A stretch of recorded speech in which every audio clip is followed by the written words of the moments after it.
আল্লাহ পাক মানুষ সৃষ্টি করে কি করেছেন সেটা জানার আগে আমরা এটা জানবো যে আল্লাহ রাব্বুল আলামিন যখন একা ছিলেন তারপর আল্লাহ পাক কী করেছেন জানতে ইচ্ছা করে না? আচ্ছা, আজকে আমরা হিস্ট্রিটা বলছি, শুনুন। আল্লাহ পাক একা ছিলেন, তারপর আল্লাহ সৃষ্টি করেছেন আরশে আজিম। আল্লাহ পাক সৃষ্টি করেছেন কি? আরশে আজিম। আরশ কি জিনিস? যেই আরশের ছায়ায় আল্লাহ পাক কিয়ামতের মাঠে 7 শ্রেণীর মানুষকে ছায়া দিবেন, যেদিন এই ছায়া ছাড়া অন্য কোনো ছায়া থাকবে না। আরশটাকে একটু বুঝি।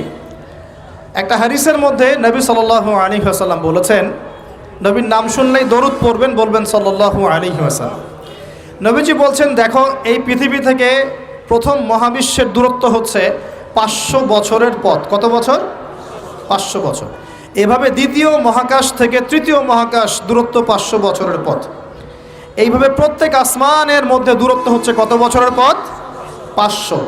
সপ্তম আসমানের উপরে আছে সিদরাতুল মুনতাহা। কি আছে? এটা একটা কুল গাছ, বড়ই গাছ। নাসা আবিষ্কার করতে পেরেছে, অতএব বিশ্ববাসী বিশ্বাস করবে না। নাসা যদি কালকে বলে হ্যাঁ পাওয়া গেছে সিদরাতুল মুনতাহা, তাহলে বিশ্ববাসী বিশ্বাস করবে। একটা শিরকি দর্শন চলছে, কুফরি দর্শন। ও যখন বলবে হ্যাঁ, তখন সবাই বলে হ্যাঁ, যখন তারা বলে না, সবাই বলে না। আল্লাহ পাকের ওহীর জ্ঞানের কোনো মূল্য নাই সবার কাছে, ইল্লা মাশাআল্লাহ। সিদরাতুল মুনতাহার উপরে আছে কুরসি। কি আছে? কুরসি। আল্লাহ পাকের কুরসি, যেটা আপনি আয়াতুল কুরসির মধ্যে পড়েন, ওয়াসিআ কুরসিয়ুহুস সামাওয়াতি ওয়াল আরদ, মানে আল্লাহ পাকের কুরসিটা আসমান জমিনকে ঘিরে রেখেছে। আর বলে রাখি যে প্রত্যেক ফরজ নামাজের পর যে আয়াতুল কুরসি পড়ে, জান্নাতে যাওয়ার জন্য তার একটাই বাধা, মৃত্যু। মৌত হয়ে গেলে জান্নাতে চলে যাবে ইনশাআল্লাহ।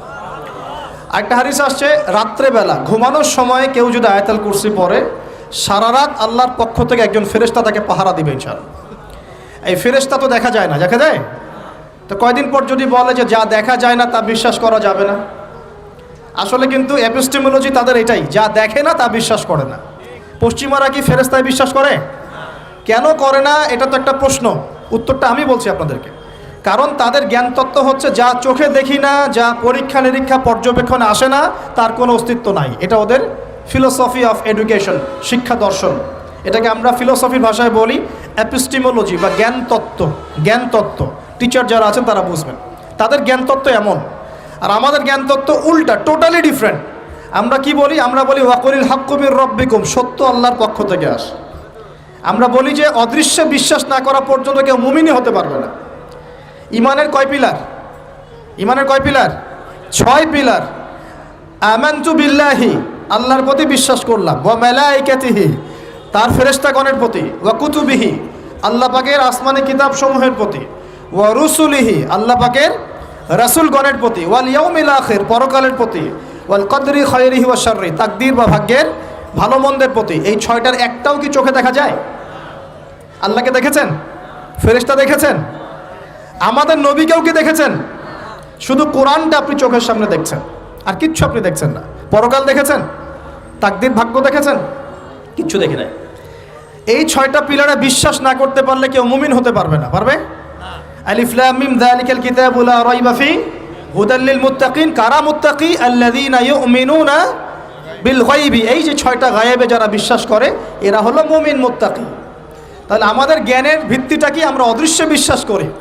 আর ওদের জ্ঞানের ভিত্তি হচ্ছে ওরা চাক্ষুষ যা দেখে তাতে বিশ্বাস করে। এই জায়গাতেই তো পার্থক্য জ্ঞানতাত্ত্বিক। এই কারণেই ওরা ফেরেশতায় বিশ্বাস করে না, আল্লাহ বিশ্বাস করে না, নবী রসুলগণে বিশ্বাস করে না। তারা বলছে আল্লাহর সন্তান আছে, নাউজুবিল্লাহ। হ্যাঁ, তারা আসমানি কিতাবে বিশ্বাস করছে না, তার ধর্মের কনসেপ্টে বিশ্বাস করছে না। তারা পরকাল, পুনরুত্থান, হাসর, কিয়ামত, মিজান, পুলসিরাত কিছুই বিশ্বাস করে না। বিশ্বাসগত পার্থক্য এখানে। এখন মুমিন মুসলিম হিসাবে আমরা বিশ্বাস করি আল্লাহ পাকের ফেরেশতা আছে না নাই? আছে। এখন এই ফেরেশতারা 8জন ফেরেশতা, বড় বড় 8জন ফেরেশতা, তারা আল্লাহ পাকের আরশটাকে ধরে রেখেছে। কয়জন ফেরেশতা? 8জন। এই 8জন ফেরেশতা আল্লাহর আরশকে টেনে নিয়ে আসবে কিয়ামতের মাঠে। বলেন সুবহানাল্লাহ। আল্লাহ পাকের এমনও ফেরেশতা আছেন যারা একটা ফুৎকার দিবে, জাস্ট একটা ফু, এক ফুৎকারে পুরো মহাবিশ্ব ধ্বংস হয়ে যাবে। এত শক্তিশালী ফেরেশতা আছে আল্লাহ পাকে। আমরা যখন মায়ের গর্ভে ছিলাম, এরকম একজন ফেরেশতাই আল্লাহর পক্ষ থেকে রূহ নিয়ে এসে মায়ের গর্ভে ফুঁকে দিয়েছে এবং আল্লাহর হুকুমে 4টা বিষয় লিখে দিয়েছে। আমরা প্রত্যেকে যখন মায়ের গর্ভে ছিলাম, বয়স ছিল 4 মাস 10 দিন। আমরা তো সব ভুলে গেছি এখন এগুলো, মাত্র 4 মাস 10 দিন। এখন শরীরে শক্তি আছে তো, এই জন্য শৈশব বাল্যকাল সব ভুলে গেছি। আবার একদিন শরীরে শক্তি থাকবে না, তখন আবার আল্লাহ আল্লাহ করা শুরু করবো। 2 দিন ডায়রিয়া হলেই আল্লাহ আল্লাহ শুরু হয়ে যায়। যখন মানুষ সুস্থ থাকে আল্লাহর বিরুদ্ধাচারণ করে, আল্লাহ বলতে কেউ নাই। ঠিক আছে? তো ওই ফেরেশতা লিখে দিয়েছেন 4টা জিনিস আল্লাহর পক্ষ থেকে। 1, সেই ব্যক্তির হায়াত কতটুকু হবে। 2, দুনিয়াতে রিজিক পাবে, কি কি রিজিক পাবে। 3 নাম্বার, তার কাজগুলো কি কি হবে, দুনিয়ায় কি কি কাজ করবে সে। আর 4 নাম্বার, তার সৌভাগ্য, সে সৌভাগ্যবান হবে না দুর্ভাগ্যবান হবে, মানে জান্নাতি হবে না জাহান্নামী হবে। এটা লিখে দেওয়া হয়ে গেছে। এখন এরকম 8 জন বড় বড় ফেরেশতা আল্লাহর আরশটাকে ধরে রেখেছেন। আর আমরা বলছি কুরসির কথা। এই কুরসি আসমান জমিনকে ঘিরে আছে। আর আয়াতুল কুরসি যে ব্যক্তি তেলাওয়াত করবে, ইনশাআল্লাহ তাআলা আল্লাহর পক্ষ থেকে একজন ফেরেশতা তাকে সারা রাত পাহারা দিবে ইনশাআল্লাহ। একে অপরকে আল্লাহর জন্য মহব্বত করে। বয়ফ্রেন্ড গার্লফ্রেন্ড ট্রেডিশন বলা হচ্ছে না। বয়ফ্রেন্ড গার্লফ্রেন্ডের হারাম জেনার ভালোবাসা বলা হচ্ছে না। কি বলা হচ্ছে? দিনের জন্যে, আল্লাহর জন্যে দুজন পরস্পরকে ভালোবাসে, আল্লাহর জন্যেই বিচ্ছেদ ঘটে। 5 নাম্বার, সেই ব্যক্তি যাকে, যুবক ভাই শোনেন ভালো করে, সেই ব্যক্তি যাকে কোনো সুন্দরী নারী জেনার জন্যে ডাকে। সুন্দরী উচ্চ বংশের কোনো মেয়ে নিজেই জেনা করার জন্য ডাকে, কিন্তু যুবক বলে আমি আল্লাহকে ভয় করি, ইন্নী আখাফুল্লাহ, আমি আল্লাহকে ভয় করি। এরকম যুবক আছে এখনো বাকি সমাজে? এখন তো ইচ্ছা করেই মানুষ জেনা করে। এখন তো জেনা এত সহজ, মানুষ 1000, 1500, 2000 টাকা দিয়ে জেনা করতে পারে। এই সমাজে জেনা সহজ, বিয়ে হয়েছে কঠিন। এই সমাজে জেনাটা সহজ হয়ে গেছে, বিয়েটা কঠিন হয়ে গেছে। এই জন্য বিয়ের ঝামেলা অনেকে যেতে চায় না। জেনা করেই তো আমি যা উদ্ধার করার করছি। বিয়ে করলে খাওয়াতে হবে, নিজের পায়ে দাঁড়াতে হবে, এই লাগবে সেই লাগবে, সুবহানাল্লাহ। কিন্তু প্রিয় ভাই মনে রাখবেন, যদি আপনি জেনা থেকে বেঁচে থাকতে পারেন, আল্লাহ পাক আপনাকে সাক্ষাৎ মৃত্যুর হাত থেকেও বাঁচাতে পারেন। এটা আমি এমনি এমনি বলি নাই, আমি দলিল দিচ্ছি। জেনা এমন একটা পাপ, যেই পাপ থেকে যদি কোনো যুবক নিজেকে বাঁচাতে পারে, আল্লাহ পাক তাকে সাক্ষাৎ মৌতের হাত থেকেও বাঁচাতে পারবে ইনশাআল্লাহ। কিভাবে? 3 বন্ধু যাচ্ছে রাস্তা দিয়ে, হঠাৎ করে ঝড়, বন্ধু 3 জন ঢুকে গেল গুহার মধ্যে। কিসের মধ্যে? গুহায়, যে পাহাড়ি এলাকায় আপনারা থাকেন যারা, গুহার মধ্যে। হঠাৎ করে পাহাড়ের পাথর দিয়ে গুহার মুখটা বন্ধ হয়ে গেল। এখন খোলার কোনো অপশন নাই। সবাই বলছে এখন 3 জন, এখন তো আমরা বের হতে পারবো না, সবাই সবার নেক আমলের ওসিলা দিয়ে আল্লাহর কাছে দোয়া করো। কিসের ওসিলা দিয়ে? নেক আমলের ওসিলা দিয়ে দোয়া করতে হয়। যে হাদিস, মৃত মানুষকে ওসিলা করে তার জন্যে নজর মানত জবাই করে দোয়া করতে হয় না, নিজের নেক আমলের ওসিলা দিয়ে আল্লাহর কাছে দোয়া করতে হয়। আল্লাহ পাক এখন দোয়া শুনলেন। একজন বলছে আমি আমার পিতা মাতাকে খুব খেদমত করতাম, তাদেরকে দুধ পান না করে দুধ পান করাতাম না, নিজেও করতাম না, ছেলেদেরকে করাতাম না। আল্লাহ এই কাজটা তোমার ভালো লাগলে আজকে গুহার মুখ থেকে পাথর সরিয়ে দাও। পাথর একটু সরে গেল। পাথর আল্লাহর কথা শোনে কিনা? শোনে না? সবাই আল্লাহর কথা শোনে। আগুন আল্লাহর কথা শোনে কিনা? ইব্রাহিমের জন্য আগুন ঠান্ডা হয়ে যায় নাই? আচ্ছা, তারপরে আরেকজন দোয়া করছে, আল্লাহ আমার এক কর্মচারী ছিল, তার বেতন বাকি ছিল, সে বেতন না নিয়ে চলে গেছে, আমি সেই বেতনটা দিয়ে কিছু গবাদি পশু কিনেছি। আস্তে আস্তে গবাদি পশু বেড়েছে, অনেক দিন পর সে এসেছে টাকা চাওয়ার জন্য। তা আমি বলেছি সবই তোমার, সব নিয়ে চলে যাও। সে বলেছে আপনি কি ফাইজলামি করতেছেন আমার সাথে?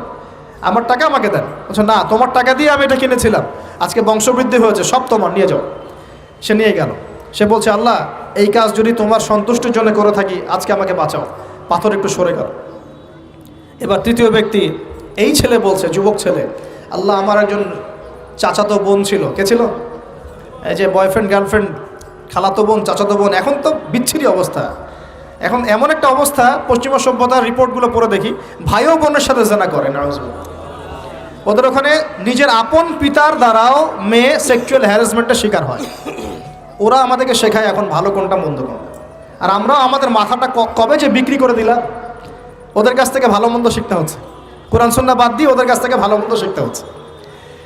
তো চাচাতো বোনকে সে খুব ভালোবাসতো, তাকে সে পেতে চাইতো, মানে তার সাথে সেক্সুয়াল সম্পর্ক করতে চাইতো। আমাকে 1000 বা 100 স্বর্ণ মুদ্রা দিতে পারো, দিনার, তাহলে আমি তোমার সাথে সেক্স করব, মানে জেনা করবো, নাউজুবিল্লাহ।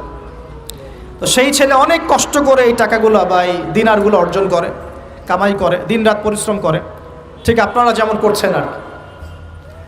তো এরপর সে তার স্বর্ণ মুদ্রা দেয়, দিয়ে বলে যে এখন আমাকে আমার কাজ করতে দাও। তখন সেই মেয়ে রাজি হয়। ঠিক যে মুহূর্তে তারা সেক্সুয়াল সম্পর্কটা করবে, ঠিক ওই মুহূর্তেই এই মেয়ে বলে ওঠে, হে আল্লাহর বান্দা, আল্লাহকে ভয় করো। আমি সারা জীবন আমার সতীত্বকে ধরে রেখেছি, কাউকে দেইনি, আমি কারোর সাথে এরকম অন্যায় করি নাই, আমি খারাপ মেয়ে নই, তুমি আমার ইজ্জতটা নষ্ট করো না। কে বলছে কথা? মেয়ে। ওই অবস্থা থেকে কি একটা ছেলের উঠে আসা সম্ভব? এটা কি এতটাই সহজ? এটা কিন্তু সহজ না। সত্যি কথা বলতে এই বিষয়টা কিন্তু এতটাও সহজ না।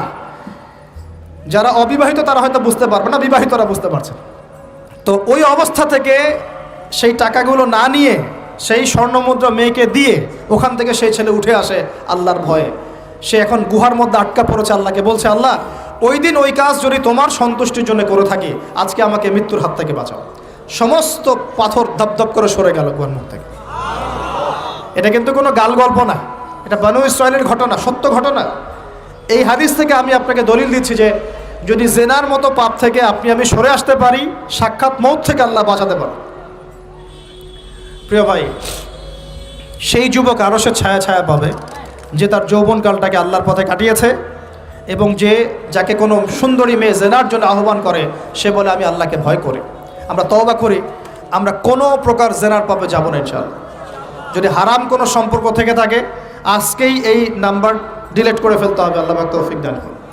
ডিলিট করার আগে আবার ফোন করে বলেন না যে আজকে থেকে আর কথা বলবো না, তাহলে এই কথা আর কোনোদিন শেষ হবে না। একবারই বন্ধ, ডিসকানেক্টেড। কার জন্যে? আল্লাহর জন্যে। এবং এটা করার পরে আল্লাহকে বলতে হবে, আল্লাহ শুধু তোমার ভয়ে এবং তোমার সন্তুষ্টি পাওয়ার জন্যে আমি জেনা থেকে বেরিয়ে আসলাম।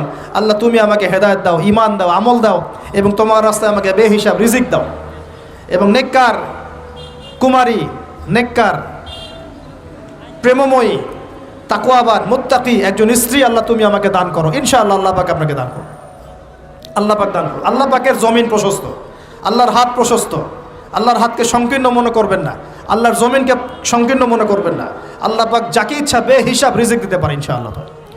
আল্লাহ পাক আমাদের সবাইকে বেহিসাব রিজিক দান করুন বলি আমিন। আর সেই ব্যক্তি যে এত গোপনে দান করে, যার বাহাত জানে না ডান হাত কি দান করেছে, যার বাহাত জানে না ডান হাত কি দান করেছে। আমাদের মতো নয় যে 10,000 টাকা দান করলে সবাইকে না জানানো পর্যন্ত ঘুম হচ্ছে না, এমন নয়। দান এমন গোপনে করে যে তার বাহাত জানে না ডান হাত কি দান করছে। আল্লাহ পাক আমাদের সবাইকে গোপনে দান করার তৌফিক দেয়। এর মানে এই না যে প্রকাশ্যে দান করা যায় না, প্রকাশ্যেও দান করা যায়। অন্যকে উৎসাহিত করার জন্যে প্রকাশ্যেও দান করা যায়, কিন্তু গোপন দান আল্লাহর কাছে অনেক বেশি পছন্দের। আর 7 নাম্বার সেই ব্যক্তি যে নীরবে নিভৃতে গোপনে আল্লাহর কথা স্মরণ করে কাঁদে এবং তার চোখ দিয়ে অশ্রু প্রবাহিত হয়। এই 7 শ্রেণীর মানুষকে আল্লাহ পাক কিয়ামতের মাঠে আরশের ছায়ায় ছায়া দিবে ইনশাআল্লাহ। আমরা কি পেতে চাই? আল্লাহ পাক এই আরশ সবার আগে সৃষ্টি করেছেন। তারপর কি সৃষ্টি করেছেন? কলম। কি? কলম। কলম সৃষ্টি করে আল্লাহ পাক বলেছেন উক্তুব, লিখো। কলম বলছে মাযা আক্তুব, আমি কি লিখবো? আল্লাহ বলছেন কিয়ামত পর্যন্ত যা হবে সব লিখো। লাউহে মাহফুজে কলম লেখা শুরু করেছে, কিয়ামত পর্যন্ত যা হবে সব লেখা হয়ে গেছে অলরেডি। অতএব রিজিক নিয়ে আপনার টেনশন করার কোনো দরকার নাই, যা লেখা হয়েছে পাবেন ইনশাআল্লাহ। যদি হালাল পথে চান হালাল পথে পাবেন, হারাম পথে চাইলে হারাম পথে পাবেন। আপনি যা তাকদিরে আছে এর বাইরে আপনি কিছু পাবেন না, যতই চেষ্টা করেন। আল্লাহ পাক আমাদের সবাইকে তাকদির নিয়ে সন্তুষ্ট থাকার তৌফিক দান করুন। এই তো প্রথম বিশ্বযুদ্ধে কত মানুষ মারা গেছে? 3 থেকে 4 কোটি। 3 থেকে 4 কোটি। নবী সাল্লাল্লাহু আলাইহি ওয়াসাল্লাম এবং সাহাবীরা যত যুদ্ধ করেছেন ইসলামের জন্যে, সবগুলো যুদ্ধের পরিসংখ্যান মিলালে 10,000 মানুষও মারা যায় নাই। 10,000ও না। আর তোমাদের শুধু প্রথম বিশ্বযুদ্ধেই 3 থেকে 4 কোটি মানুষ মারা গেছে। সেকেন্ড ওয়ার্ল্ড ওয়ারে মারা গেছে 7 থেকে 8 কোটি মানুষ। ভিয়েতনাম যুদ্ধে এরকম প্রায় 4 থেকে 5 লক্ষ, আরও বেশি হতে পারে। চায়নায়, রাশিয়ায়, আপনার ইতালিতে যে বড় বড় রেভলিউশনগুলো হয়েছে দেখবেন লক্ষ লক্ষ মানুষ মারা গেছে, লক্ষ লক্ষ। এই যে শুরু হচ্ছে ইউক্রেন রাশিয়া, এই যুদ্ধ এত তাড়াতাড়ি থামবে না, এই যুদ্ধ এত দ্রুত বন্ধ হবে না, এটা কন্টিনিউয়াসলি চলতে থাকবে। ওদের প্ল্যান ছিল সিরিয়াকে নিয়ে, সিরিয়াকে কেন্দ্র করে তার একটা মালহামা চেয়েছিল, গ্রেট ওয়ার, বিশ্বযুদ্ধ। ওটা হয়নি, আলহামদুলিল্লাহ হয় না, আলহামদুলিল্লাহ হয়নি। এখন নতুন পরিকল্পনা হচ্ছে এই যে ইউক্রেন রাশিয়া ইস্যু নিয়ে সারা ওয়ার্ল্ডে একটা ফেতনা সৃষ্টি করে। অলরেডি তারা ফেতনা সৃষ্টি করেই ফেলেছে। গ্যাসের দাম বেড়ে গেছে, তেলের দাম বেড়ে গেছে, এক্সপোর্ট ইম্পোর্ট কলাপস করছে, অনেক সমস্যা হচ্ছে। এবং এটাকে জিয়ে রাখা হচ্ছে অস্ত্র দিয়ে, প্রযুক্তি দিয়ে, হ্যাঁ, ট্যাঙ্ক দিয়ে, সমরাস্ত্র দিয়ে ওরা জিয়ে রাখছে যুদ্ধটাকে, যে চলুক, কন্টিনিউয়াসলি চলতে থাক। কারণ তাদের উদ্দেশ্য হচ্ছে পুরো বিশ্বে একটা ম্যাসাকার যুদ্ধ লাগানো। এটা আস্তে আস্তে আপনারা বুঝতে পারবেন, আমাকে কিছুই বলতে হবে না, আস্তে আস্তে আপনারা এমনি বুঝতে পারবেন। সারা বিশ্বে একটা গ্রেট ওয়ার হতে পারে, যেটাকে মিলিটারি অ্যাফেয়ার্স যারা বুঝেন তারা বলেন যে নিউক্লিয়ার ওয়ার বা পারমাণবিক যুদ্ধের কথা বলেন। এটা কিন্তু আমাদের দরজায় দাঁড়িয়ে আছে। আমরা দোয়া করি এমনটা না হোক, কিন্তু হতে পারে। আমরা দোয়া করি এমনটা না হোক, কিন্তু হতে পারে। হলে কি হবে সেই চিন্তা আমাদের করতে হবে। তো যারা বলে ইসলাম তরবারির জোরে ছড়িয়েছে, তাদের এইসব কথা বলার কোনো অধিকার নাই, এতে লজ্জা করা উচিত। কারণ শুধু ফার্স্ট ওয়ার্ল্ড ওয়ারেই 3 থেকে 4 কোটি মানুষকে তারা মেরে ফেলেছে। আমরা কি তরবারের জোরে ইসলাম প্রচার করেছি, নাকি আদর্শের জোরে হয়েছে? আদর্শ দেখে, মুসলিমদের চরিত্র দেখে, তাদের চারিত্রিক মাধুর্য দেখে, কোরআন সুন্নাহর প্রামাণ্যতা দেখে লক্ষ লক্ষ মানুষ ইসলাম কবুল করেছে, আলহামদুলিল্লাহ। এখনও করছে, আলহামদুলিল্লাহ। এখন যে সারা বিশ্বে মানুষ মুসলিম হচ্ছে, কোন জায়গায় মুসলিমরা গলার জোরে, তরবারের জোরে ইসলাম প্রচার করছে দেখান দেখি। এখন কি বিশ্বে মানুষ মুসলিম হচ্ছে না? হচ্ছে কি না? পশ্চিমা সভ্যতার মানুষরা মুসলিম হচ্ছে না? এখন কি আমরা যুদ্ধ করছি? তরবারি দিয়ে ওদেরকে ধরে রেখেছি, এই ইসলাম কবুল কর, এটা বলেছে? প্রিয় ভাইরা, যেটা বলতে চাচ্ছিলাম, ফেরেশতারা বলেছেন রক্তপাত ঘটাবে আর ফাসাদ সৃষ্টি করবে। তারা কি সঠিক না ভুল?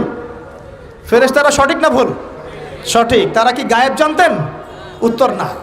তারা কিসের আলোকে বলেছেন? ওই যে বাসিরা, দূরদর্শিতা। জিন জাতি যা করেছে এরা তো তাই করতে পারে। আল্লাহ পাক কি বলছেন? আল্লাহ পাক বলছেন ইন্নী আ'লামু মা লা তা'লামুন, আমি যা জানি তোমরা তা জানো না। মানে আমার অনেক শুকরগুজার বান্দা থাকবে যারা আমার আনুগত্য করবে, আমার বিরুদ্ধাচরণ করবে না। আমরা ওই বান্দাদের অন্তর্ভুক্ত হতে চাই, আল্লাহ পাক কবুল করুন বলি।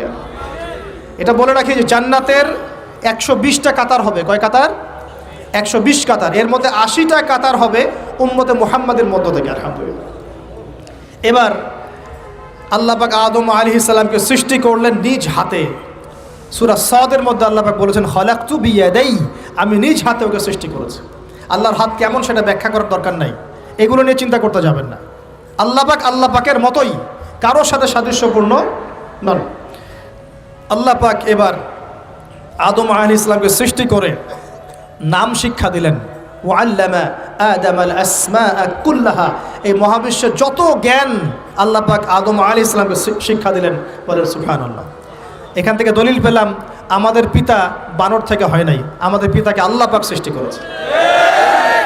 আমাদের পিতাকে কে সৃষ্টি করেছেন? আল্লাহ রাব্বুল আলামিন। তাও আবার নিজ হাতে, মানে কি? ভালোবাসা দিয়ে, ভালোবেসে, মহব্বতের সাথে। এই খলাকতু বিয়াদাই, আমি নিজ হাতে সৃষ্টি করেছি, এই কথা মানুষ ছাড়া, আদম আলাইহিস সালাম ছাড়া অন্য কারো জন্য আল্লাহ পাক বলেন নাই। অন্য সবার জন্য আল্লাহ পাক বলেছেন ইযা আরাদা শাইআন আইয়াকুলা লাহু কুন ফায়াকুন। যখন আল্লাহ পাক কিছু করতে চান খালি বলেন কুন, হও, ফায়াকুন, হয়ে যায়। ওখানে আল্লাহ পাক বলেন নাই সাগর সৃষ্টি করেছে হাত দিয়ে, এই গ্রহ নক্ষত্র সৃষ্টি করেছে আমার হাত দিয়ে, আল্লাহ পাক এমনটা বলেন নাই। আদম আলাইহিস সালামকে আল্লাহ পাক কত মহব্বত করেন, আল্লাহ পাক বলছেন যে আমি তাকে আমার নিজ হাতে সৃষ্টি করেছি। আর আজকে তোমরা শেখাচ্ছ মানুষকে, আস্তাগফিরুল্লাহ, যে মানুষ বানর থেকে হয়ে যায়। কত বড় কুফরি, কত বড় শিরক, কত বড় লজ্জা। নিজের সম্মান মানুষ নিজেভাবে নষ্ট করতে পারে, নিজের সম্মান নিজে নষ্ট করতে পারে। আমাদেরকে আল্লাহ সৃষ্টি করেছেন আদম আলাইহিস সালাম থেকে। তারপরে যান, শুধু সৃষ্টি করেন নাই, আল্লাহ পাক সমস্ত নাম শিক্ষা দিয়েছেন। নাম মানে এখানে শুধু নাম, মঙ্গল, নেপচুন, প্লুটো এগুলো না। নাম মানে হচ্ছে জ্ঞান। নাম মানে কি? জ্ঞান। একটা এক্সাম্পল দেই, যখন আপনি বাচ্চাকে বলেন যে A for Apple, A for কি অ্যাপল যে শেখাচ্ছেন, অ্যাপল বলতে কিন্তু সে শুধুমাত্র একটা ওয়ার্ড শিখে না, ও কিন্তু শিখে অ্যাপল মানে একটা এমন কিছু যেটা খেতে হয়। কি করতে হয়? খেতে হয়। যখন আপনি শেখান এ ফর অ্যান্ট, ও বুঝতে পারে অ্যান্ট হচ্ছে একটা সৃষ্টি, এটা চলাচল করে, কালো কালো দেখতে, ও কিন্তু মাথার মধ্যে ওটা ছবি এঁকে নেয়। তো এটা নাম মানে শুধু নাম না, জ্ঞান। আল্লাহ পাক আদম আলাইহিস সালামকে সমস্ত জ্ঞান শিক্ষা দিলেন। আল্লামাল ইনসান মা লাম ইয়ালাম, আল্লাহ বলছেন আমি মানুষকে সেই জ্ঞান শিক্ষা দিয়েছি যা মানুষ জানতো না। মানে আমরা সৃষ্টিগতভাবে জ্ঞানী ছিলাম না, আল্লাহ পাক জ্ঞান শিক্ষা দিয়েছেন। কোন জ্ঞান শিক্ষা দিয়েছেন? যে জ্ঞান ফেরেশতাদেরও ছিল না। বলেন সুবহানাল্লাহ। আল্লাহ পাক জ্ঞান শিক্ষা দিয়ে ফেরেশতাদের সামনে নিয়ে গিয়ে বলছেন তোমরা এই নামগুলো বলো দেখি। ফেরেশতারা বলছেন লা ইলমা লানা ইল্লা মা আল্লামতানা, আল্লাহ আমাদের তো সেই জ্ঞান নাই, যা আপনি শিখিয়েছেন অতটুকুই জানি, এর বেশি জানি না। এবার আল্লাহ পাক বলছেন ইয়া আদম আম্বিহুম বিআসমাইহিম, আদম তুমি সব নাম বলে দাও দেখি। আদম আলাইহিস সালাম সমস্ত নাম ধর করে সব বলে দিলেন। আমাদের পিতা জ্ঞানী ছিলেন না? ছিলেন না?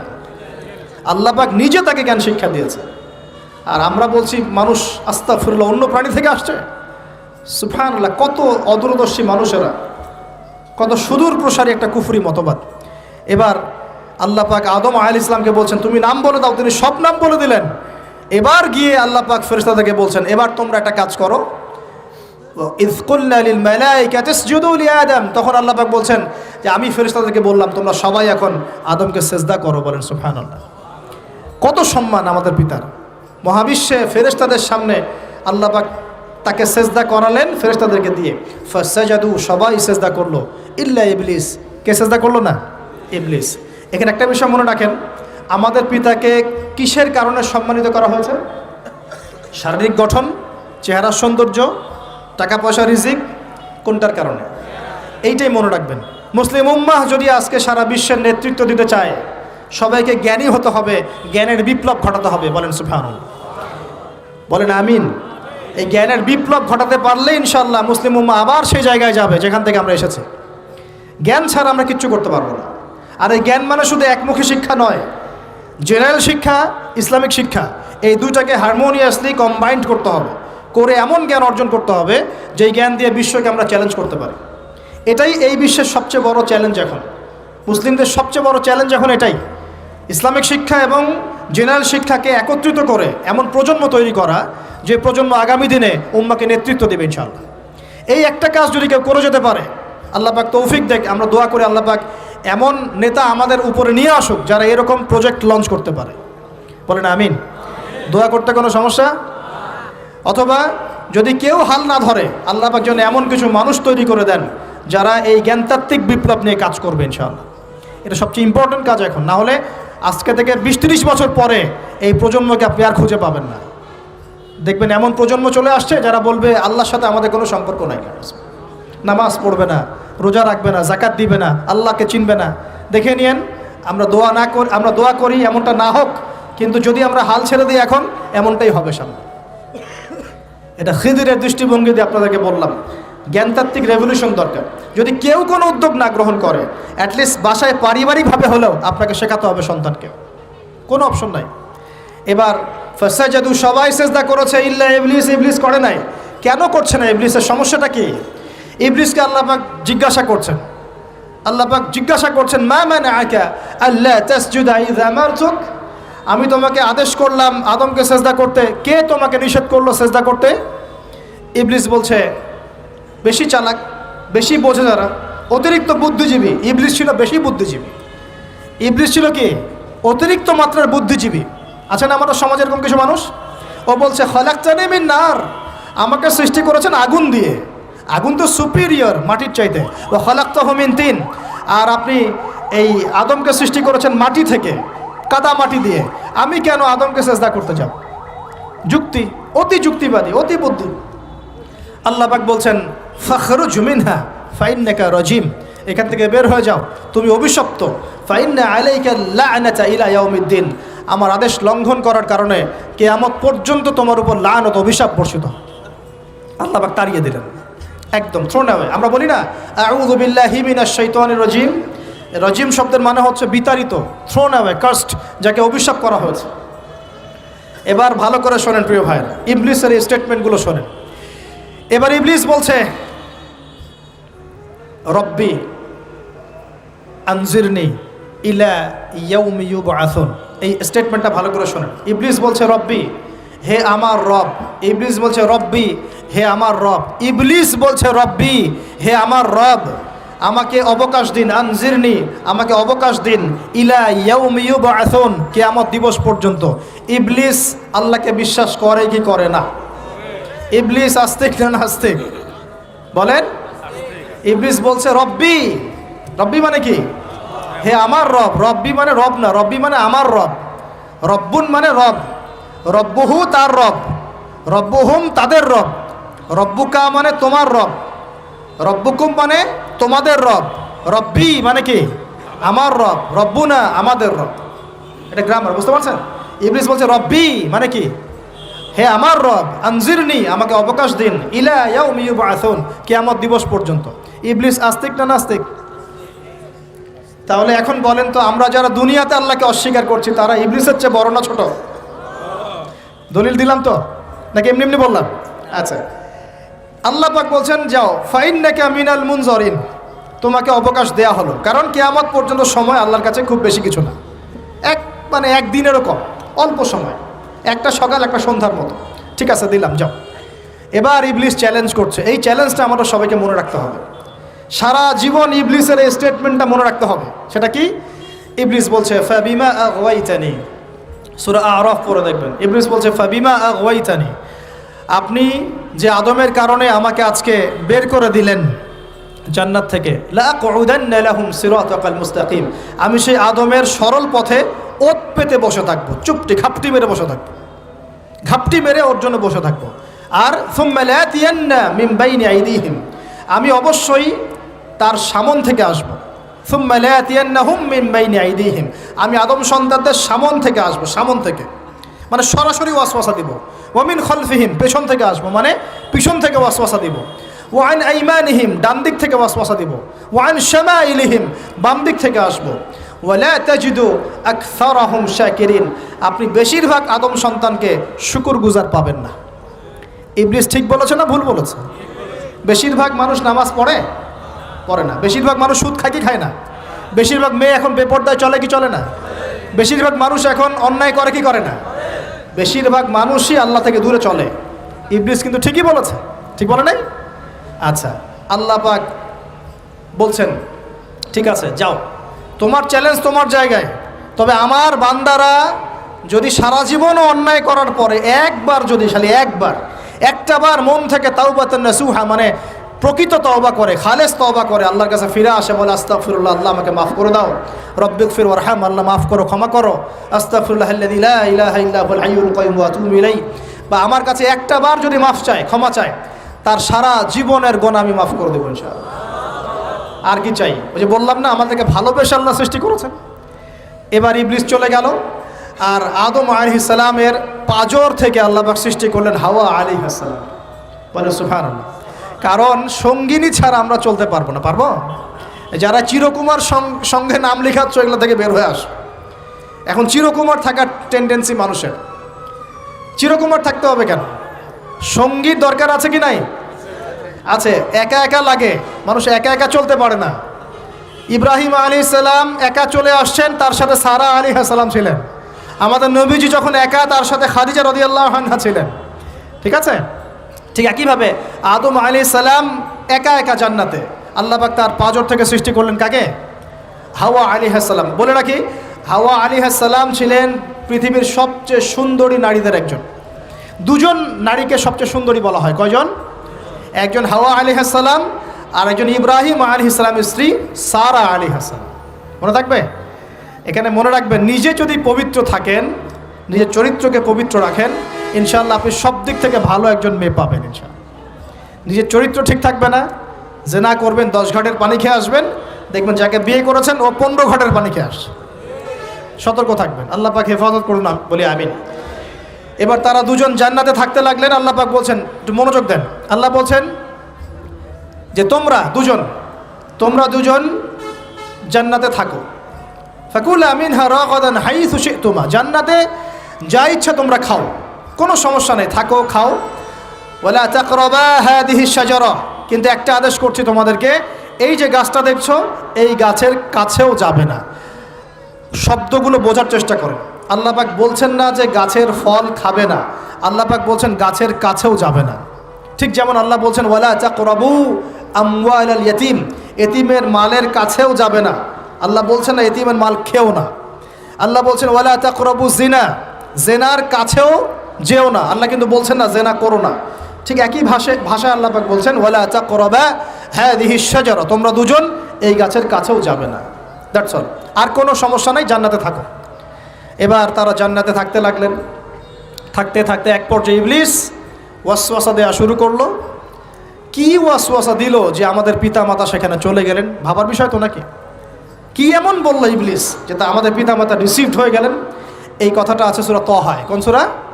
সূরা তহা পড়ে দেখবেন। আল্লাহ পাক বলছেন ইবলিস আমাদের পিতাকে বোঝাচ্ছে, বলছে ইয়া আদম, হে আদম, হাল আদুল্লুকা, আমি কি তোমাকে জানিয়ে দিব, আমি কি তোমাকে জানিয়ে দেব, খবর দিব, আলা শাজারাতিল খুলদি ওয়া মুলকিন লা ইয়াবলা, এমন একটা গাছের কথা কি জানিয়ে দিব যেই গাছের কাছে গেলে বা তার ফল খেলে তুমি দুটো জিনিস পাবে, চিরস্থায়িত্ব পাবে, কোনোদিন মরবে না, আর বিশাল ক্ষমতার মালিক হবে। অন্য আয়াতে আসছে যে তোমরা ফেরেশতা হয়ে যাবে। এই দুটো কথা। তাহলে কি প্রলোভন দিল? চিরস্থায়িত্বের প্রলোভন এবং কি অমরত্বের প্রলোভন, অমরত্ব এবং ক্ষমতা। একটু মনোযোগ দেন, এই দুনিয়াতে যারা আল্লাহর পথ থেকে বিচ্যুত হয়ে গেছে বেশিরভাগ এই দুইটার ফাঁদে পড়েছে। হয় ক্ষমতার ফাঁদে, না হলে দুনিয়ার এই যে মোহ, অমরত্ব, দুনিয়ার জীবন নিয়ে পড়ে থাকা, এই দুনিয়ার প্রেমেই মানুষ নিজের পথ হারিয়ে ফেলেছে। এই দুটোই হয়েছে। এক পর্যায়ে পিতা মাতা চলে গেলেন, ফল খেয়ে ফেললেন, যদিও বা ফল খাওয়ার কথাটা কোরআনে নাই, কোরআনে আছে তারা গাছের কাছে চলে গেলেন। কি হলো গাছের কাছে যাওয়ার পরে? ফালাম্মা যাকাশ শাজারা, ফালাম্মা যাকাশ শাজারা, আল্লাহ পাক বলছেন যখন তারা গাছের কাছে চলে গেলেন। ভাই লক্ষ্য করেন, যখন তারা গাছের কাছে চলে গেলেন প্রথম যে ঘটনা ঘটলো, বাদাত লাহুমা সাওআতুহুমা, তাদের যে কাপড় ছিল জান্নাতের কাপড় গায়ে, কাপড়টা ধাপাস করে খুলে পড়ে গেল। এখানে যদি আপনার কাপড়টা খুলে যায় কেমন লাগবে? বা কেউ যদি জোর করে কাপড় আপনার খুলে ফেলে কেমন লাগবে? কেউ যদি 10 জন জোর করে ধরে আপনার কাপড় খুলে দেয় কেমন লাগবে? আপনি নিজের জীবনের চাইতে বেশি কাপড়টা ধরে রাখার দিকে মনোযোগী হবেন না? আমাদের পিতা মাতাকে শয়তান জান্নাতে ফেরেশতাদের সামনে নগ্ন করে দিল, কাপড় খুলে পড়ে গেল। তার মানে জান্নাতে আমাদের পিতা মাতাকে নগ্ন করেছে কে? ইবলিস। তাহলে দুনিয়াতে যারা এখন আমাদের গা থেকে কাপড় খুলতে চায়, বেপর্দায় চলতে চায়, পর্দাকে কুপ্রথা বলে, কুসংস্কার বলে, যারা বলে যে অশ্লীলতার বিপ্লব ঘটুক, পোশাকের কোনো বাধা ধরা নিয়ম না থাকুক, সবাই স্বাধীন, যারা নগ্নতা অশ্লীলতার প্রচার প্রসার চায়, যারা মুসলিমদের গা থেকে কাপড় খুলতে চায়, এরা তাহলে কার হয়ে কাজ করছে এখন? যেই কাজ শয়তান করেছে জান্নাতে ওই কাজই তারা করছে এখন জমিনে। কথা কি প্রমাণ করতে পারলাম? প্রথম দুর্ঘটনা কোনটা? প্রথম দুর্ঘটনা এটা নয় যে তারা আল্লাহর হুকুম আহকাম ত্যাগ করেছেন, আল্লাহকে অস্বীকার করেছেন, কুফরি করেছেন, শিরিক করেছেন, এগুলো হয়নি। প্রথমে সর্বপ্রথম দুর্ঘটনা হয়েছে গা থেকে কাপড় খুলে পড়ে গেছে, তাও জান্নাতে সবার সামনে। এবার আমাদের পিতামাতার কি অবস্থা চিন্তা করেন, লজ্জাস্থান প্রকাশিত হয়ে গেছে। এবার তারা জান্নাতের গাছের পাতা ছিঁড়ে ছিঁড়ে ছিঁড়ে গা এই লজ্জাস্থান ঢাকা শুরু করলেন। এটা সূরা আরাফের মধ্যে আছে। এবার আল্লাহ পাক তাদেরকে বললেন, আলাম আকুল লাকুমা, আমি কি তোমাদের দুজনকে বলি নাই, ইন্নাশ শাইতানা লাকুমা আদুউম মুবিন, শয়তান তোমাদের স্পষ্ট শত্রু, আমি কি তোমাদেরকে বলি নাই? এবার আমাদের পিতা মাতা দরদর করে চোখের পানি ফেলে দিয়ে আল্লাহকে বলছেন, রব্বানা যালামনা আনফুসানা ওয়া ইল্লাম তাগফির লানা ওয়া তারহামনা লানাকুনান্না মিনাল খাসিরিন। এই দোয়া করার পর আল্লাহ পাক তাদেরকে মাফ করে দিলেন, বলে সুবহানাল্লাহ। কিন্তু জান্নাতে আর থাকা হলো না, জান্নাতে আর থাকা হলো না। আমরা অনেকে মনে করি এই ঘটনার কারণে হয়তো আল্লাহ পাক তাদেরকে নামিয়ে দিয়েছেন, এই কথাও ঠিক না। কেন ঠিক না? কারণ আল্লাহ পাক দুনিয়া সৃষ্টি করেছেন আগে, আর আল্লাহ আগেই মানুষ সৃষ্টি করার আগেই আল্লাহ পাক বলেছেন দুনিয়াতে আমার খলিফা পাঠাবো। তার মানে দুনিয়াতে যে আদম আলাইহিস সালামকে পাঠানো হবে এটা আগে থেকেই লেখা ছিল। এবার নামিয়ে দিচ্ছেন আল্লাহ পাক, কুল নাহবিতু মিনহা জামিআ, তোমরা সবাই এখন নেমে যাও। কে কে নেমে যাও? আদম, হাওয়া, ইবলিস সব নেমে যাও। কোথায় নেমে যাও? দুনিয়াতে নেমে যাও। এই হাদিসটা কি জানেন? হাদিসটা শুনে রাখেন, এটা আখিরুজ জামান বা কিয়ামতের আলামত সংক্রান্ত হাদিসগুলোর মধ্যে পাবেন। আল্লাহর রাসূল সাল্লাল্লাহু আলাইহি ওয়াসাল্লাম বলেছেন, কিয়ামতের আগে আগে আমার উম্মতের মধ্যে, ভালো করে শোনেন, কিয়ামতের আগে আগে আমার উম্মতের মধ্যে একদল মানুষ বের হবে যারা মদ পানকে হালাল মনে করবে। কাকে? মদ পান করাকে হালাল মনে করবে। যারা বাদ্যযন্ত্র, গায়িকা, নায়িকা এগুলো নিয়ে নর্তকী নাচাবে রাতের বেলা, এগুলোকে হালাল মনে করবে। যারা অশ্লীলতা, বেহায়াপনাকে জায়েজ করে নিবে। ঠিক আছে, এরকম কয়েকটা পাপের কথা বলে নবীজি বলছেন একদিন সকালবেলা আল্লাহ পাক তাদেরকে ঘৃণিত বানরে পরিণত করবেন। এটা হবে সামনে, কখন কিভাবে হবে আল্লাহ ভালো জানেন। এবার আমি কনসেপ্টে চলে আসি। এই যে পৃথিবীতে নেমে আসলাম, তাহলে আমরা কোত্থেকে আসছি ভাই? আমরা কি পৃথিবীর অধিবাসী ছিলাম? আমরা জান্নাতে ছিলাম, ওখান থেকে আল্লাহ পাক পাঠিয়েছে। এবার পৃথিবীতে এসে আদম আলাইহিস সালামের যুগে খুব একটা দুর্ঘটনা ঘটে নাই, একটা ঘটেছে। কয়টা? একটা। ভাই হাবিলের কুরবানি কবুল হয়, কাবিলের অন্তর্দাহ হয়, জ্বালা হয়। কেন হাবিলেরটা কবুল হবে, কাবিলের কেন হচ্ছে না? এই হিংসার বশবর্তী হয়ে কাবিল হাবিলকে হত্যা করে ফেলে। হত্যা করে লাশটা দাফন করার পদ্ধতিও তার জানা ছিল না।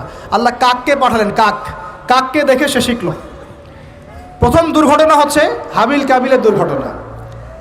বলে রাখি, আজকেও নিজের ভাইয়ের বেশে বহু কাবিল মুসলিম সমাজের মধ্যে ঘুরে বেড়ায়।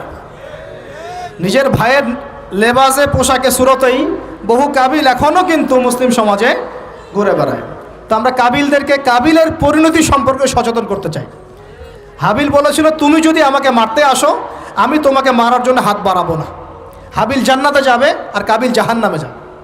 কেন কাবিল জাহান্নামে যাবে? নবীজি বলেছেন, পৃথিবীর প্রথম হত্যাকাণ্ড সংগঠিত করেছে কাবিল। এ কারণে পৃথিবীতে যত খুন হবে, সমস্ত খুনের পাপের একটা অংশ কাবিলের আমল নামায় যোগ করা হবে। বলে নাউজুবিল্লাহ। একটা কথা মনে রাখবেন, সদকায়ে জারিয়া যেমন আছে, গুনাহে জারিয়াও আছে। একটা মদের দোকান দিয়েছেন, যত মানুষ মদ খাচ্ছে, সমস্ত গোনার একটা অংশ আপনার কাঁধে আসছে। সিনেমা হল করেছেন, মানুষ সারাদিন নেকড়া ছবি দেখে, নগ্ন ছবি দেখে, যত মানুষ এখানে পাপ করবে, সমস্ত পাপের একটা অংশ আপনার কাঁধে যাবে। আবার একটা মাদ্রাসা করেছেন, যত মানুষ এখানে দ্বীনি ইলম শিখবে, এই নেকির একটা অংশ আপনি পাবেন ইনশাআল্লাহ। মরে গেলেও কবরে পাবেন ইনশাআল্লাহ। আল্লাহ পাক আমাদের সবাইকে সদকায়ে জারিয়া করার তৌফিক দেন, গোনাহে জারিয়া থেকে বাঁচিয়ে রাখুন। খুব খেয়াল রাখবেন, আল্লাহ পাক আমাদের হেফাজত করুন, বলি আমিন। এবার ওই যুগ শেষ, নূহ আলাইহিস সালামের যুগ। এই যুগে আল্লাহর একই সুন্নত। নূহ আলাইহিস সালাম 950 বছর দাওয়াত দিলেন, 40টা বা 80টা পরিবার ইসলাম কবুল করেছে, বাকিরা করে নাই। যারা করে নাই আল্লাহ পাক তাদেরকে ডুবিয়ে মারলেন, যারা করেছে আল্লাহ পাক উদ্ধার করলেন। সোজা কথা। আজকে সারা পৃথিবীতে যত মানুষ আমরা বেঁচে আছি না, আমরা কোনো না কোনোভাবে ওই 80 পরিবারের সদস্য। আমরা ভাই ভাই, বা আমরা ওই ফ্যামিলি, 80 ফ্যামিলির অন্তর্ভুক্ত। কীরকম করে? নূহ আলাইহিস সালামের 4 সন্তান ছিল। কয় সন্তান? এক সন্তানের নাম হচ্ছে হাম। কি নাম? হাম। হাম ছিল একটু কালো বর্ণের। হামকে দিয়ে আফ্রিকার কন্টিনেন্টে যত মানুষ দেখছেন, ব্ল্যাক স্কিনের, কালো স্কিন, এরা সবাই হামের বংশধর। মজা না বিষয়টা? মানুষের অস্তিত্ব পৃথিবীতে, ইতিহাস, এগুলো খুব ইন্টারেস্টিং টপিক। ইতিহাস পড়তে থাকলে আপনি ডুবে যাবেন। কত কি যে বিশ্বে হয়েছে আর কত কিছু হবে সামনে, সুবহানাল্লাহ। তখন আপনার অস্তিত্ব জানান দিবে যে আমি কত ক্ষুদ্র, মহাবিশ্ব কত বড়, আল্লাহ কত বড়, কত সময় চলে গেছে আর আমি এই সময় কি করছি। এক ভাইয়ের নাম শাম। এই শামকে কেন্দ্র করে এই আরবের যে মানুষগুলো আছে, অ্যারাবিয়ান, এরা শামের বংশধর। আরেক ভাইয়ের নাম ইয়াফাস। কি নাম? ইয়াফাস। ইয়াফাসের বংশধর হচ্ছে পশ্চিমারা, মানে রোমক যারা, তারা। আরেক ভাইয়ের নাম ছিল কেনান। কি নাম? কেনান। এ ইমান নিয়ে আসে নাই, ওই যে প্লাবনে ডুবে মরে গেছে। মরে যাওয়ার পরে আদম আলাইহিস সালাম বলেছিল, আল্লাহ আমার পরিবারের অন্তর্ভুক্তকে মাফ করে দাও। আল্লাহ বলেছেন, লাইসা মিন আহলিক, সে তোমার পরিবারের কেউ না। নবীর সন্তান হওয়ার পরেও ইমান না আনার কারণে সে জাহান্নামে গেছে। আর আমরা আর কি এমন মানুষ, অমুক আলেমের সন্তান, অমুক বক্তার সন্তান, হ্যাঁ, অমুক পীরের নবাবজাদা, অমুক তমুক, এইসব বড়াই করে লাভ নাই। আমল, আকীদা, ইমান যদি ঠিক না থাকে, আমাদের বংশ পরিচয় আমাদেরকে বাঁচাতে পারবে, আমাদের দেশ, জাতীয়তাবাদ, বর্ণ বাঁচাতে পারবে না। যার যার কবরে তাকে তাকে যেতে হবে। নিজের আমল নিয়ে ফিকির করেন, নিজের কবর নিয়ে ফিকির করেন, অন্যের দিকে চোখ দেওয়া বন্ধ করেন, আগে নিজের কবরের ফিকির করেন। আল্লাহ পাক সবাইকে তৌফিক এনায়েত করুন বলি। যারা বুদ্ধিমান তারা নিজেকে নিয়ে ব্যস্ত থাকে, যারা যারা অহংকারী উদ্ধত এরা মানুষের পিছনে পড়ে থাকে। আল্লাহ পাক আমরা সবাইকে নিজের চেহারা আয়নায় দেখার তৌফিক দান করুন। আমিন। প্রিয় ভাইরা, নূহ আলাইহিস সালামের যুগ চলে গেল, 950 বছর দাওয়াত দেওয়ার পরে এই পরিণতি হয়েছে। এরপরে আসছে ইব্রাহিম আলাইহিস সালামের সময়। আল্লাহ পাক তাকে উদ্ধার করেছেন, অগ্নি পরীক্ষা থেকে বাঁচিয়েছেন, নমরুদকে আল্লাহ পাক ধ্বংস করেছেন। আল্লাহ পাক এরপরে এনেছেন আদ জাতি। আদ জাতির হুদ আলাইহিস সালাম এবং তার অনুসারীদেরকে আল্লাহ পাক বাঁচিয়েছেন, বাকিদেরকে ধ্বংস করে দিয়েছেন ঝড় দিয়ে, বায়ু প্রবাহ দিয়ে। সামুদ জাতি এসেছে, সামুদ জাতিকে আল্লাহ পাক ধ্বংস করেছেন বজ্রপাত দিয়ে, বিদ্যুৎ দিয়ে। আর সালেহ আলাইহিস সালাম এবং তার অনুসারীদেরকে বাঁচিয়ে দিয়েছেন। ফেরাউনের যুগ এসেছে, আল্লাহ পাক মূসা আলাইহিস সালাম এবং বনু ইসরাইলকে বাঁচিয়েছেন, ফেরাউনকে ডুবিয়ে মেরেছেন লোহিত সাগরে। ঈসা আলাইহিস সালামের যুগ আসছে, একই সুন্নত। ঈসা আলাইহিস সালামকে আল্লাহ পাক শুধু রক্ষাই করেন নাই, নিজের কাছে উঠিয়ে নিয়েছেন। সুবহানাল্লাহ। তিনি আবারও আসবেন পৃথিবীতে ইনশাআল্লাহ। যতদিন না তিনি আসছেন এবং এই পৃথিবীতে 40 বছর রাজত্ব না করছেন, কিয়ামত হবে না ইনশাআল্লাহ। যতদিন পর্যন্ত ঈসা আলাইহিস সালাম আবার ব্যাক না করছেন এবং এই জেরুজালেম থেকে সারা বিশ্বে খিলাফা কায়েম না করছেন, 40 বছর শাসন না চালাচ্ছেন, কিয়ামতও হবে না ইনশাআল্লাহ। এটা সামনে অপেক্ষা করছে। এবং নবী সাল্লাল্লাহু আলাইহি ওয়াসাল্লামের যুগে আবু জেহেল, আবু লাহাব বা সাহেবাদেরকে আল্লাহ পাক ধ্বংস করেছেন, আল্লাহর নবী এবং সাহাবীদেরকে আল্লাহ পাক সম্মানিত করেছেন। আপনি কি পুরো হিস্ট্রির মধ্যে একটা সুন্নত দেখতে পাচ্ছেন, কমন সুন্নত? কি সুন্নত? প্রত্যেক যুগে যুগে যারাই আল্লাহর ওই যে বিধান মেনে চলেছে, সমকালীন নবী রসুলদের আনুগত্য করেছে, আল্লাহ পাকের আনুগত্য করেছে, আল্লাহ পাক তাদেরকে উদ্ধার করেছেন দুনিয়াতেও পরকালে। প্রত্যেক যুগে যুগে যারাই আল্লাহকে মানে নাই, রাসূলকে মানে নাই, আল্লাহর আসমানি কিতাবকে মানে নাই, বিরুদ্ধাচরণ করেছে, কুফরি করেছে, শিরিক করেছে, আল্লাহ পাক সবাইকে ধ্বংস করে দিয়েছেন, কারো কোনো পরোয়া করেন। এই সিলসিলা আজও অব্যাহত আছে, আগামীতেও থাকবে ইনশাআল্লাহ। এখন আমরা যারা এখন বেঁচে আছি, আমরা নবী সাল্লাল্লাহু আলাইহি ওয়াসাল্লামের ইন্তেকালের প্রায় 1450 বছর পরের মানুষ। আল্লাহর নবী এসেছেন এমন সমাজে, যে সমাজে শিরকের পাপ চলছে, সুদের পাপ চলছে, দুর্নীতি চলছে, আপনার কন্যা সন্তানকে জীবিত হত্যা করা হচ্ছে, আপনার মাদকদ্রব্যের সয়লাভ চলছে, মেয়েদের অধিকার দেওয়া হচ্ছে না, হ্যাঁ, গোত্রীয় হানাহানি চলছে। ওই সমাজটাকে তিনি 23 বছরের মধ্যে পাল্টে ফেললেন। কত বছর? 23 বছর। কিভাবে পাল্টালেন? উত্তর, তিনি প্রথমে জ্ঞানের চর্চা করেছেন। কিসের চর্চা? জ্ঞানের। আল্লাহ পাক প্রথম ওহী নাযিল করেছেন, ইকরা বিসমি রাব্বিকাল্লাযী খালাক, পড়ুন আপনার রবের নামে যিনি আপনাকে সৃষ্টি করেছেন। নবী সাল্লাল্লাহু আলাইহি ওয়াসাল্লাম সাহাবীগণ কোরআনের 6টা হক আদায় করেছেন। কয়টা হক? 6টা। তারা কোরআন পড়া শিখেছেন। আমরা সবাই কোরআন পড়া শিখবো তো ইনশাআল্লাহ? তারা কোরআনের অর্থ শিখেছেন। আমরা কোরআনের অর্থ শিখবো তো ইনশাআল্লাহ? তারা কোরআনের আদেশগুলো মেনেছেন। আমরা কোরআনের সব আদেশ মানবো তো ইনশাআল্লাহ? তারা কোরআনের সমস্ত নিষেধগুলো বর্জন করেছেন। আমরা নিষেধ বর্জন করবো তো ইনশাআল্লাহ? তারা কোরআনের দাওয়াত মানুষের কাছে পৌঁছে দিয়েছেন। আমরা কোরআনের দাওয়াত দিব তো ইনশাআল্লাহ? এবং 6 নাম্বার, তারা কোরআনের বিধানগুলোকে বাস্তবায়ন করেছেন। আমরাও বাস্তবায়নের চেষ্টা করবো তো ইনশাআল্লাহ? এই 6টা হক আদায়ের ফলে 23 বছরের ব্যবধানে জাহেলি মক্কা একদম সোনালী মক্কায় পরিণত হয়েছে।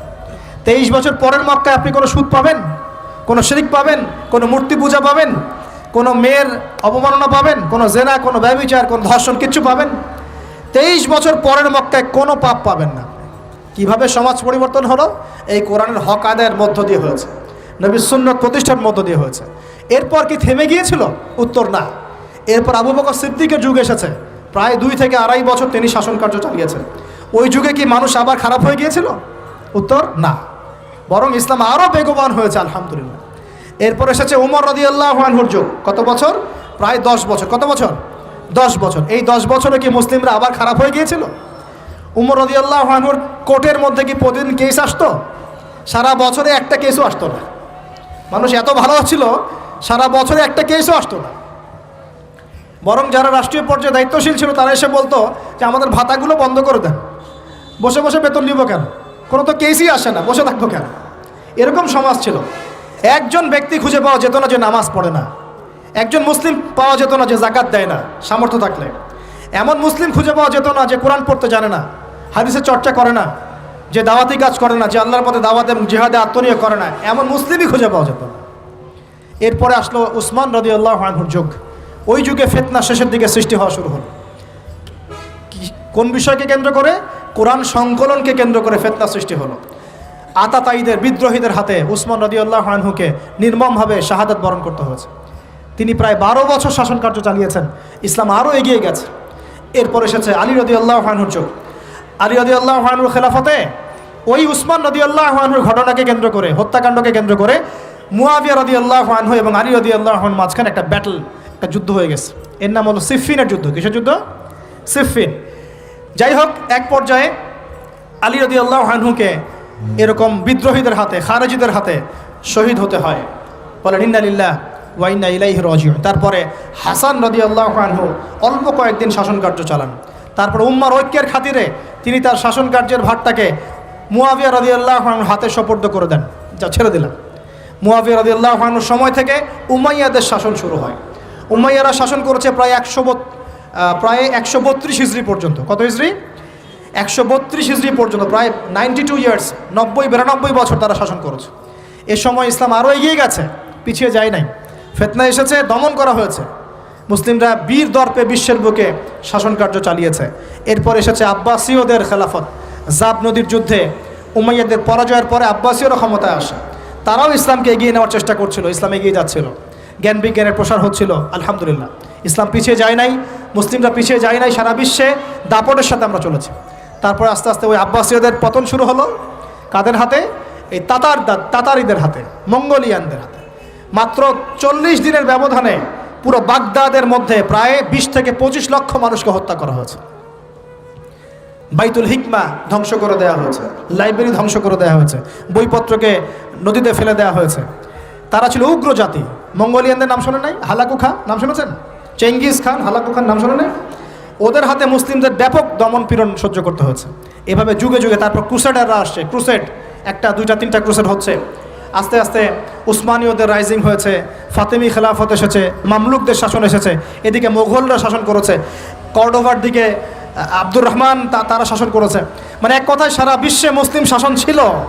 অটোমান এম্পায়ার 1923 এই সময়ের দিকে, 1914 থেকে 1923 এই সময় পর্যন্ত অটোমান এম্পায়াররাই বিশ্বে ছিল। তারপরে মুসলিমরা আস্তে আস্তে রাষ্ট্র ভাগ করে ফেলেছে। প্রত্যেক রাষ্ট্র টুকরা টুকরা হয়ে গেছে, ইউনিটি নষ্ট হয়ে গেছে, রাষ্ট্রের ভিতরে বিভিন্ন ফাসাদ তৈরি করে দেওয়া হয়েছে, মুসলিমদের ঐক্য ভেঙে গেছে, ইকোনমি দুর্বল হচ্ছে। সব মিলিয়ে আজকে মুসলিমদের আজকে এই অবস্থা হচ্ছে। আমাদের এখন যুবকরা চিনে না আল্লাহকে, নামাজ পড়তে মানুষ খুঁজে পাওয়া যাচ্ছে না, যাকাত দেওয়ার মানুষ পাওয়া যায় না। রমজান মাসে পার্ট টাইম রোজা রাখে, পার্ট টাইম তারাবি পড়ে, পার্ট টাইম জুমায় আসে, পার্ট টাইম ঈদে নামাজ পড়ে। প্রজন্ম আস্তে আস্তে এই জায়গায় চলে আসছে। আল্লাহকে চিনে না, রাসূলকে চিনে না, ইসলামের হিস্ট্রি জানে না, আমাদের শেকড় জানে না। এমনি এমনি হয়নি, লাস্ট 100 বছরে এই জায়গায় আমরা আসছি।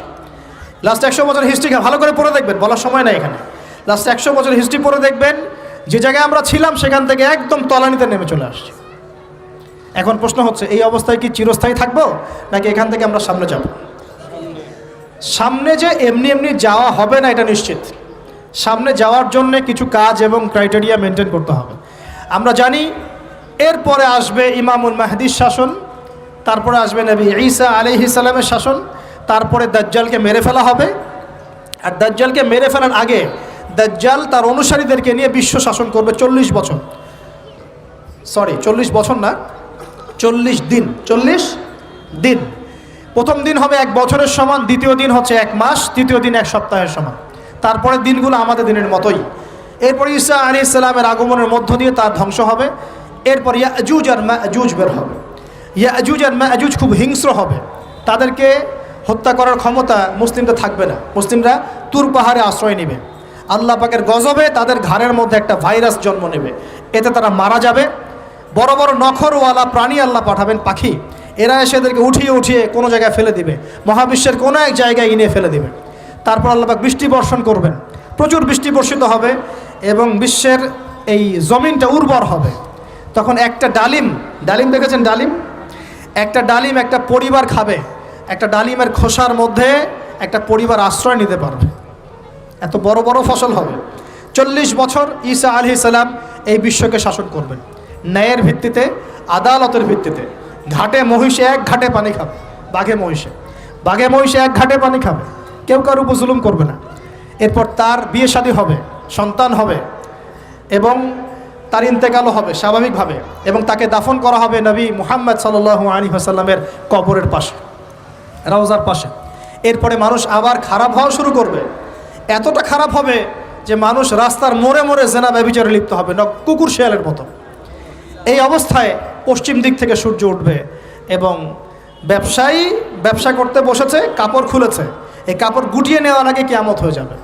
একজন ব্যক্তি পানির বোতল খুলেছে, পানি মুখে দেওয়ার আগেই কিয়ামত হয়ে যাবে। একজন ব্যক্তি বাসা থেকে বের হয়েছে, বাসায় ফেরত যাওয়ার আগে কিয়ামত হয়ে যাবে। উঠকে পানি পান করানোর আগে কিয়ামত হয়ে যাবে। ওই সময় তওবার দরজা বন্ধ হয়ে যাবে। এই ইসরাফিল আলাইহিস সালাম সিংহায় ফুঁক দিয়ে দিবেন, মহাবিশ্ব ধ্বংস হয়ে যাবে।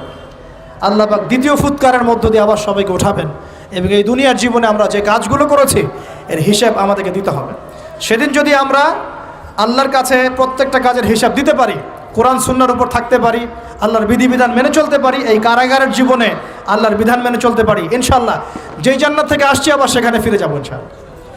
আর যদি ওই দিন আমরা হিসাব দিতে ব্যর্থ হই, আল্লাহ না করুক, তাহলে ওই ইবলিসের সাথে, তার অনুসারীদের সাথে আমাদের সবাইকে জাহান্নামে থাকতে হবে বলি না। এভাবে হিস্ট্রি শুরু হয়েছে, হিস্ট্রি শেষ হবে। এই দুনিয়া চিরস্থায়ী হবে না, আর আমাদের অবস্থা এমন থাকবে না। এখন শেষ কথা হচ্ছে, এই অবস্থা থেকে উত্তরণের জন্যে আমাদের কি করণীয় আছে? উত্তর, আমাদের প্রথম দরকার জ্ঞান চর্চা। কি দরকার ভাই? জ্ঞান চর্চা। প্রচুর জ্ঞান চর্চা প্রয়োজন, জ্ঞান নাই কিছুই করতে পারবো না। দ্বিতীয় কাজ হলো আমাদের সবার দরকার জানা অনুযায়ী আমল করা। জানা অনুযায়ী আমল করা, যে যত বেশি জানি আমল করার চেষ্টা করি, আল্লাহ পাক তৌফিক দান করুন। এরপর দরকার আদর্শ পরিবার গড়ে তোলা। পারিবারিক আদর্শ সুন্দর হলে পরে সমাজটা সুন্দর হবে ইনশাআল্লাহ। আল্লাহ পাক আমাদের সবাইকে আদর্শ পরিবার গড়ার তৌফিক দান করুন। দিনদার মেয়েকে বিয়ে করবেন, দিনদার ছেলেকে বিয়ে করবেন, অল্পে তুষ্ট থাকবেন, পরিবারের বিষয়ে সবর করবেন এবং সন্তান সন্ততিদেরকে মানুষ করে যাওয়ার চেষ্টা করবেন। এরপর দরকার আমাদের হালাল রিজিক। সবাই যদি হালাল রিজিকে সন্তুষ্ট থাকি, সমাজের মধ্য থেকে অন্যায় এমনি অটোমেটিক কমে যাবে ইনশাআল্লাহ। প্রত্যেকটা কাজ করার আগে চিন্তা করব কিভাবে করলে হালাল হবে, কিভাবে করলে হারাম হবে।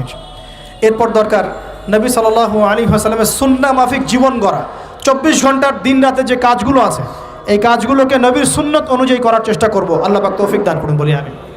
আরও দরকার আমর বিল মারুফের কাজ করা, মানে সৎ কাজে আদেশ করা। আমাদের সবাইকেই দাওয়াতি কাজ করতে হবে। একজন দুজন করবে, বাকিরা করবে না এমন নয়, সবাইকেই পার্ট টাইম হলেও দাওয়াতি কাজ করতে হবে। নামাজ আপনি পড়ছেন, নামাজের দাওয়াত দেন। আপনি জাকাত দিচ্ছেন, জাকাতের দাওয়াত দেন। আপনি রমজান মাসে রোজা রাখছেন, অন্য ভাইকেও রোজা রাখতে উৎসাহিত করেন। আপনি সুদ খাচ্ছেন না, অন্য ভাইকেও নিষেধ করেন, ভাই আপনিও খায়েন না। আমি যা করি সেটা আপনি অবশ্যই প্রচার করবেন, আপনি যা করেন সেটা আপনি প্রচার করবেন, যা করেন না সেটা বলতে যাওয়ার দরকার নেই। তবে হ্যাঁ, আমলের কথা আপনি বলতেই পারেন। যদি আপনি তাহাজ্জুদ নিয়মিত পড়তে নাও পারেন, মানুষকে আপনি বলতে পারবেন তাহাজ্জুদে নামাজ পড়েন, তাহাজ্জুদ নামাজ পড়া ভালো। ইনশাআল্লাহ আস্তে আস্তে আপনি নিজেও আমল করার চেষ্টা করবেন। আল্লাহ পাক তৌফিক দান করুন। আমর বিল মারুফ, সৎ কাজে আদেশ করতে হবে। আরেকটা হচ্ছে অসৎ কাজে নিষেধ করতে হবে। সৎ কাজে শুধু আদেশ করলেই হয় না, অসৎ কাজেও কি করতে হয়? নিষেধ করতে হয়। মনে রাখবেন, শুধু সৎ কাজে আদেশ করলেই জীবনেও কোনোদিন আপনার উপর কোনো বালা মুসিবত, বিপদ আপদ, গালি তহমত আসবে না। যখন আপনি সৎ কাজে আদেশের সাথে সাথে অসৎ কাজেও নিষেধ করা শুরু করবেন, তখন চতুর্দিক থেকে আপনার উপরে বাধা আসা শুরু হবে। এটাই সুন্নত। তবে এটা নবীর সুন্নত। আল্লাহ পাক বলছেন, কুনতুম খায়রা উম্মাহ উখরিজাত লিন-নাস তা'মুরুনা বিল মা'রুফ ওয়া তানহাউনা আনিল মুনকার ওয়া তু'মিনুনা বিল্লাহ। আর আমাদের দায়িত্ব হচ্ছে পরবর্তী প্রজন্মকে মানুষ করে যাওয়া, নিজেদের জানমাল সময় শ্রম দিয়ে আল্লাহর জমিনে আল্লাহর দিনটাকে প্রচার করা, প্রসার করা, প্রতিষ্ঠার চেষ্টা করা এবং চরমপন্থী না হওয়া, আবার গোলালু মার্কা শৈথিলতাবাদীও না হওয়া, মধ্যমপন্থী থাকা, নিজের দায়িত্ব পালন করা, অন্যকে দিনের দিকে ডাকা। আমাদের ঊর্ধ্বতন কর্তৃপক্ষ যারা থাকবে সবার সামনে ইসলামটাকে যুগোপযোগীভাবে সত্য মিথ্যাকে স্পষ্ট করে দিয়ে উপস্থাপন করা। তারা যদি কবুল করে আলহামদুলিল্লাহ, যদি নাও করে তাদের দায়িত্ব তাদের, আমাদের দায়িত্ব আমাদের। That's all. আল্লাহ রাব্বুল আলামিন আমাদের সবাইকে কোরআন সুন্নাহ মাফিক জীবন করার তৌফিক দান করুন বলি আমিন। আমাদের সবাইকে আল্লাহ পাক পুরো ওয়ার্ল্ড হিস্ট্রি পড়ার তৌফিক দান করুন। কোরআনের জ্ঞানী হওয়ার তৌফিক দেখ, এর অর্থ বোঝার তৌফিক দান করুন। নবীর সুন্নাহ মাফিক জীবন করার তৌফিক দান করুন। হালাল খাওয়ার তৌফিক দেখ, আদর্শ পরিবার গড়ার তৌফিক দান করুন এবং দিন ইসলামকে বিজয়ী করার জন্য আমাদের জানমাল সময় শ্রম ব্যয় করে আল্লাহর পথে কাজ করার তৌফিক এনায়েত করুন। সকলেই বলে আমিন। أقول قولي هذا أستغفر الله لي ولكم ولسائر المسلمين. بارك الله لنا ولكم بالآية الحكيم إنه تعالى جواد كريم بر